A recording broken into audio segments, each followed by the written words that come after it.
So our special guest today is Jeffrey Deskovic, who is the director of the Jeffrey Deskovic Foundation for Justice. Some of you, if you've been to our discussion panel on false confessions last year, you've heard him speak. He was exonerated of a false conviction for which he spent 16 years in prison, and he's now a fierce advocate for helping people who got into similar situations. He is also our John Jay alumni, so thank you for being here.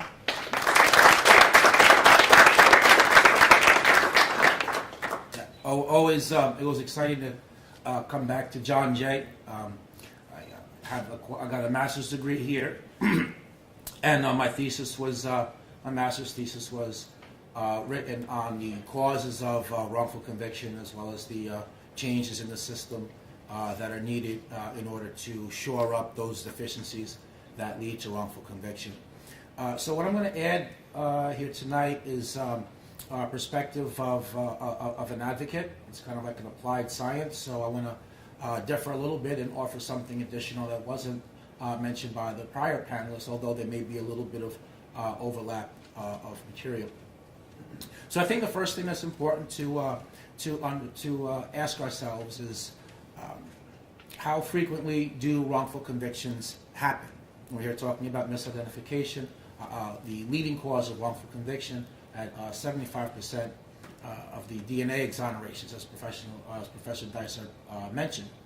But how often do wrongful convictions happen? Are they indeed something rare? What is the percentage of prisoners nationally who are wrongfully imprisoned?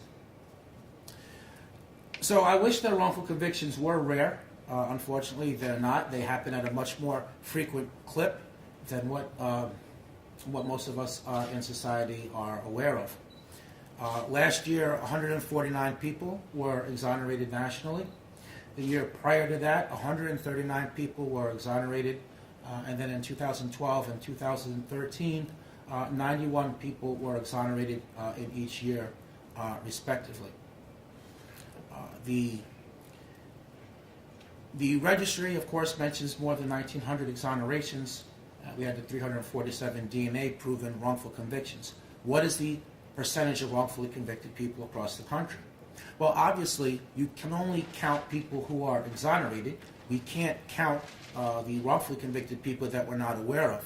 But what we can do is we can assemble all the data that we know about, and then from there, we make an educated guess. So in addition to those stats that I mentioned, I'm going to share with you some of the factors that I take into consideration, and then I'll share with you what my educated guess is as to the percentage of wrongfully convicted people. There's an Ohio State study which estimates that there are 10,000 new people wrongfully convicted each year. There's news articles you can Google where the article says that between 50,000 to 120,000 people are currently wrongfully imprisoned across the country. Every time there is a rogue detective, many cases can be impacted. For example, in Brooklyn, the disgraced former detective Louis Scarcella, who used the same drug addict as the sole eyewitness in 6 different cases. I guess she had a habit of always being in the right place at the right time if she's to be believed, except that she's not to be believed. Then his confession cases have come under suspicion as well, where seemingly everybody who confesses to him, most of them start out by saying, "Okay, you got me." What are the odds that that phrase is uttered all the time? So depending upon which particular newspaper account you read, there's 40, there's 50, there's 70, there's as many as 100 cases that he worked on spanning his career that are now under review. So that's one rogue law enforcement. But surely he couldn't have been the only one in his department, particularly considering that at one point when the crime wave was really high and he was the only one making collars, it's reasonable to infer that at some point other people in his department decompensated and started adopting some of his methods Surely he couldn't have operated in complete isolation, unbeknownst to everybody, and he was the only one doing that. But that's just one person, though. There's more rogue law enforcement people than that. When you think about a rogue forensic scientist, in Pennsylvania, there was they actually sent this woman to jail, Amy Ducan, who she engaged a lot in what is sarcastically come to be known as dry labbing. So if you remember science and you make a wet mount and you have your slide, you put a little bit of water and you put the slide underneath the microscope, right? Well, that's the wet mount and you examine. So in light of that, what could dry labbing mean? Well, there's no water necessary because there's no testing going to go on. We're just going to give prosecution-oriented results. So that's one rogue forensic scientist. When you think about how when there's a regime change in Brooklyn, where the challenger, recently deceased Ken Thompson, ran on a anti-wrongful conviction plank, challenging the incumbent who'd been in office for 23 and a half years, promising to have a legitimate conviction review unit. And when he got into office, more than 20 people were exonerated in just 2.5 years as a result of the DA having a legitimate unit who were open to innocence claims and were doing investigative work themselves. But that couldn't possibly be the only DA's office where there's lots of wrongful convictions, except that the incumbents are not open to objectively having those cases reviewed. Had the prior DA, Charles Hines, remained in office and won the election, those people would have never been exonerated. They would still be there right now to this very night. When we think about how prosecutorial misconduct is prevalent throughout the justice system, how there's nothing to restrain rogue prosecutors from engaging in tactics such as withholding exculpatory material, threatening witnesses, threatening to remove children from the custody of their parents, working hand in glove with experts. Tell me what you want to prove, and I'll prove it. Not correcting perjured testimony. Those cases tip the balance in a lot of trials. In some of those cases, the people, were innocent. Not all of them, but some of them. So when I think about these different things, and when I think about how for decades, what was accepted as evidence into our courtrooms, things that took on an aura of being scientific and being ground level science, and therefore being relied on and emphasized by prosecutors and looked at by jurors and judges, but that actually had no scientific underpinnings, where there were no studies done in order to determine how many. Let me give some examples, and then I'll illustrate. But there's no comparative tables to know just how accurate something is, or how many people could have left a bite mark, for example. Okay, how many fingerprints, where there's not a consensus as to how many points of match there have to be in order to constitute a match.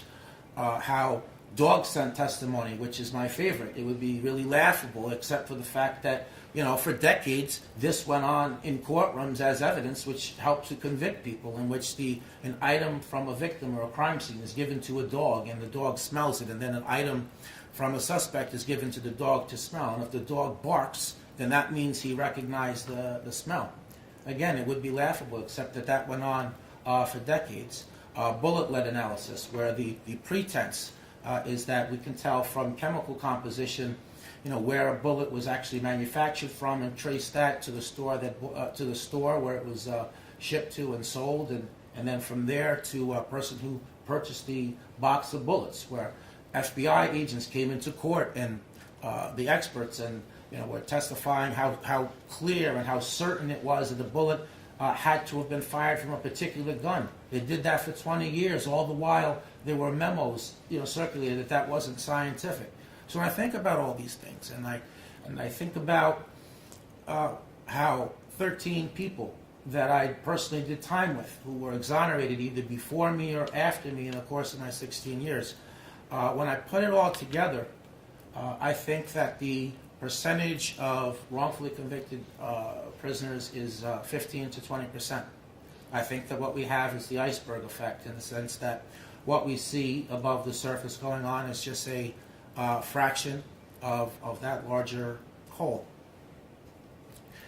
So, in terms of getting some legislation passed, specifically in the area of identification, so I want to mention again, what those items are. But in a nutshell, it's harnessing all the best practices that have been identified as such and backed by social science as being more accurate methods, some of which was spoken on earlier tonight. But I want to re-mention them a little bit and just get into what the rationale or what the philosophy is behind these reforms. Definitely the double-blind method, of course, so that inadvertent or deliberate cues and clues can't be given to witnesses. The taking of a confidence statement, asking on a scale of 1 to 10, how confident are you of your identification? But that's important, that collection of evidence, and that's really what it is. It's a collection of evidence. It's critical that that be obtained as soon as an identification is made, because by the time a trial rolls around, the witnesses would have been prepped several times by the prosecutor. They would have testified at several different junctures. They would have gone to the grand jury. They would have testified at a pre-trial hearing, a Wade hearing, and now they're at trial. They may even have testified at a probable cause hearing. So by the time they've done testifying and done being prepped, their confidence level has been artificially bolstered, and so their level of certainty at trial is going to be more than what it was originally. Telling a witness that if they don't make an identification, that the investigation will continue. That's important so that nobody feels pressure to make an identification unless an actual perpetrator escaped. Telling the witness that the actual perpetrator may not necessarily be in that lineup or photo array, so that there's not an undue level of confidence that's given. Videotaping the process. Again, as an additional check on its integrity, so that there can be an objective record, so that we're not relying on the memory of the police officers. Making sure that everybody in the identification in the lineup or photo array resembles the description given by a witness, so that nobody unduly sticks out. The sequential viewing of people rather than simultaneous is very important, meaning that a witness should be shown one person at a time so that they can rule somebody in or out based on their memory, as opposed to having many people presented at the same time, because what happens is that witnesses, they pick the person who most closely resembles their memory. But the person in that given lineup that most closely resembles their memory, that may not have been the actual perpetrator, and if they were just looking at that person by themselves, they probably they wouldn't make that comparison. We need them just to compare one person to memory. So year after year, at least for the 10 years I've been home and doing this, and many years before that with the advocacy groups and experts and individual advocates, we present, we push for these reforms to be passed, and we present. We heard a little bit tonight about videotaping interrogations, just in the role of confessions can be made, and these are there's a consensus that these are two of the leading causes of wrongful conviction, and year after year we can never seem to get them passed in the New York State legislature. So really, to address that, it's really critical that all of us tonight, all of us have to contact our elected officials and express support for these reforms, because until more of us do that, the politicians are not going to pass these just because it's the right thing to do. They're only going to do it if they think that we demand it, and if it's linked to them getting elected or re-elected. So, most people think that you have to be wealthy or part of a corporation or part of an organization to contact their elected officials. But no, the assemblymen, the senators that live in your district, you have just as much right to go in there and talk to them as anybody from any of those mentioned entities. You can email, you can go in person, show up with some of your friends, learn more about these issues, and insist that you want a justice system that's accurate. Every time the wrong person is convicted, that means that the actual perpetrator is free to strike again. That happened in my case. The actual perpetrator was left free, and he killed a second victim 3.5 years later. Who was a school teacher and mother of two. So if you think about it, really, this is a public safety issue. These issues should not be understood to be anti-police. They should instead be understood as trying to arm law enforcement with the most accurate methods and tools that can possibly be utilized. Red flags. What are the red flags that an identification is a misidentification? How would you even determine what the red flags are?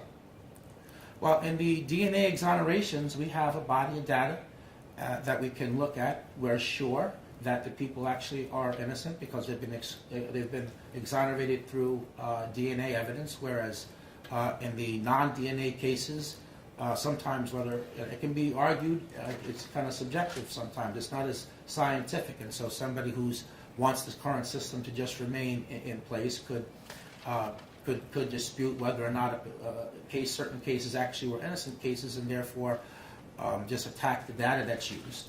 But so this is why we base things on the DNA exonerations, because we can be sure that the people are innocent. There's a saying that there's a rhetorical saying, what's new under the sun? Well, things repeat. History repeats itself. There are patterns to the wrongful conviction cases, and so when we start looking at a lot of the cases in which people were misidentified and ultimately exonerated, we can extrapolate those patterns, and we can be aware of them. And so the red flags I'm going to share with you is research that you can do on your own. You can look at the database on the Innocence Project website. Just run the filters on the cause of wrongful conviction being misidentification. But I'm going to share with you now what I found through studying. So in terms of red flags, I want to bring up and illustrate. I'm going to bring up one of the exonerees that my foundation exonerated. That was William Lopez. He was our first exoneration. He was in for 23.5 years. He passed away after a year and a half. So I'm gonna bring his memory back. I'm sure he'd be happy. He used to advocate all the time with me. So I'm gonna utilize his case for a second in referencing a few of the red flags. So if there's a discrepancy in terms of if there's a significant discrepancy in terms of height, so the witnesses reported that the actual perpetrator was 6'2", 6'3", except that Bill was 5'7". They estimated that witnesses estimated that the actual perpetrator was 100 pounds more than what Bill was. Witnesses said that the crime was committed by dark-skinned Panamanians.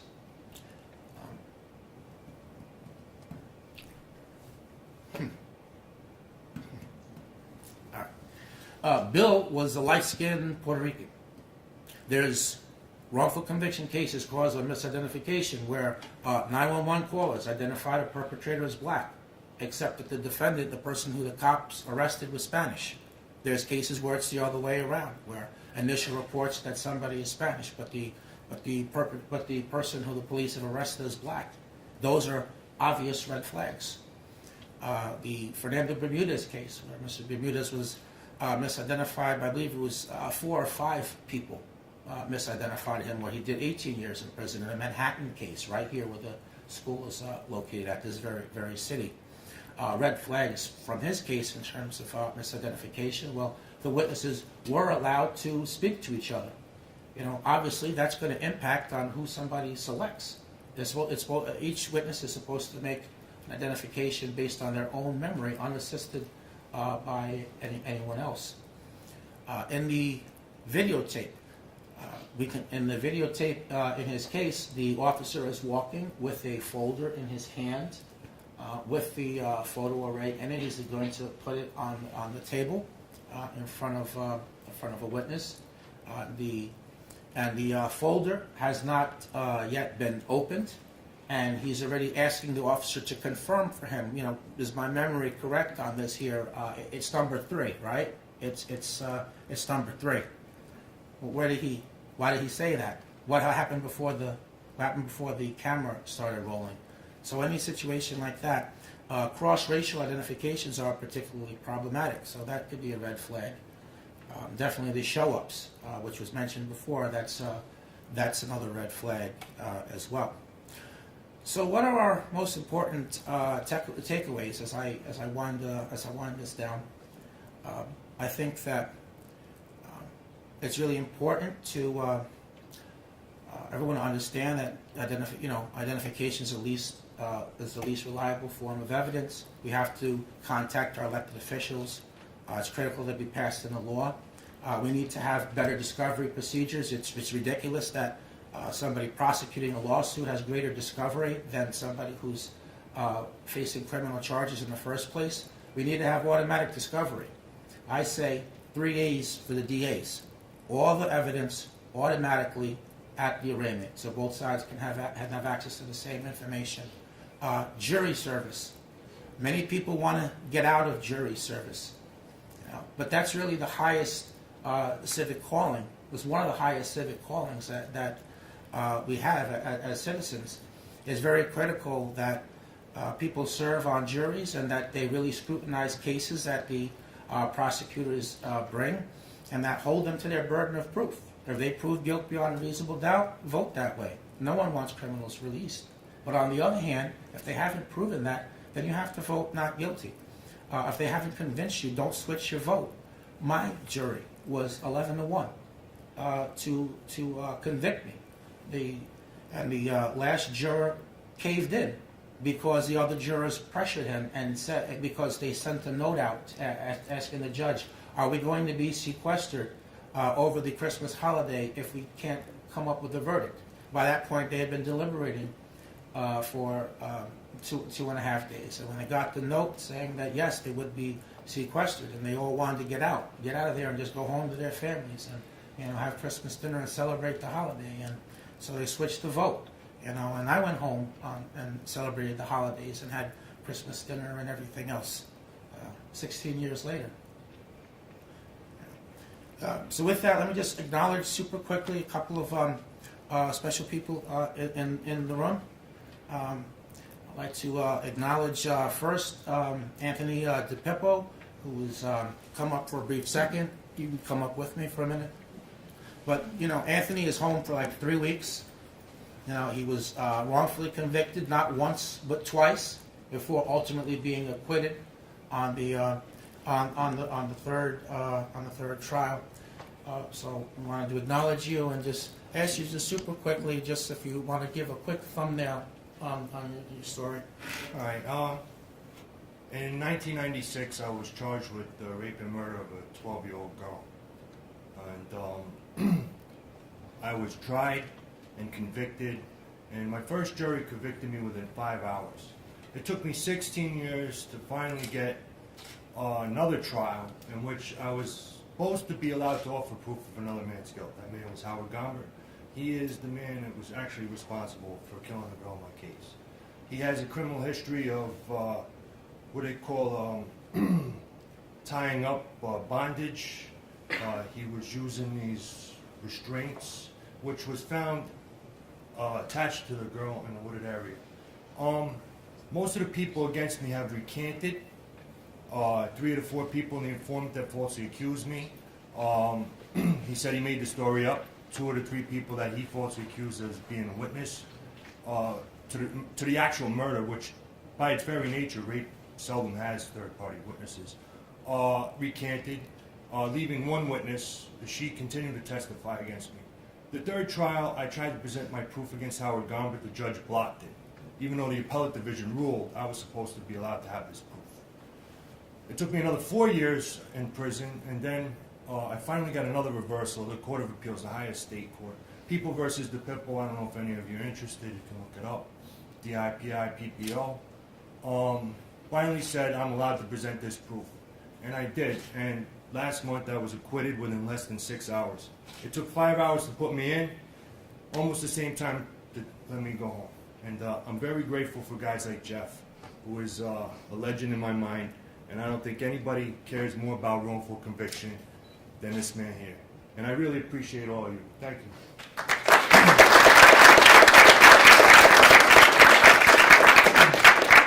I want to add, that Anthony's co-defendant, Andrew Krivak, is a client of the foundation. We're working on trying to exonerate him, but it's alleged that Anthony and Andy committed the crime together.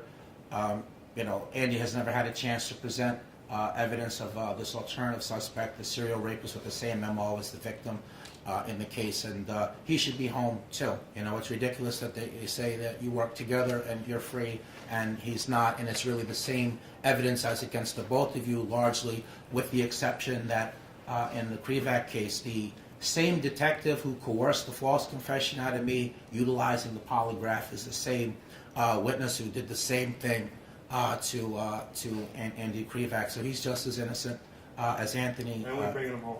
Yeah, and we're working at bringing him home. So the second person is an advocate. He's a former principal of a high school. He was charged with 8 different misdemeanors. He's still fighting his case 10 years later. It's not resolved. Again, super thumbnail. Let's hear the name of your book as well. Kind of unprecedented in writing a book prior to the case being finished, and super progressive and informative radio show if you're interested in these types of issues. So come on up super quick, Frank Vitro.